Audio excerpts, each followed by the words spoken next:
Subscribe to my channel and click on the bell icon. Hey friends, this is Shrikant Maja here, back with another video. In this video, I'm going to show you guys how I successfully unlock my bootloader without getting any error message. So let's get started with the video.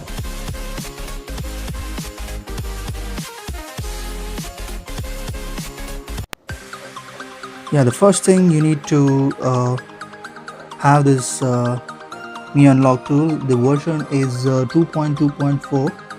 So you need to download and install this first.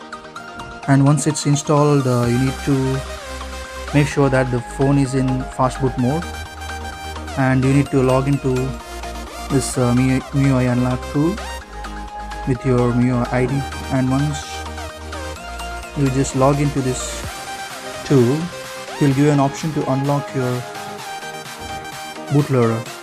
So you just need to click on unlock and it will start getting unlocked.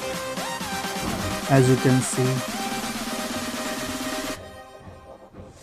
it has successfully unlocked. So this is kind of a proof that I have successfully unlocked my bootloader without getting any error message. And yes friends, you might encounter an error stating you need to bind this account to your phone or something like that. So first you need to go to the developer options and you need to go to the MIUI unlock status, and there you need to click on the add account. And once you click on that, it will without getting any error message, you can unlock your bootloader. Yeah, that's it for this video guys. Thank you so much. You have a great day.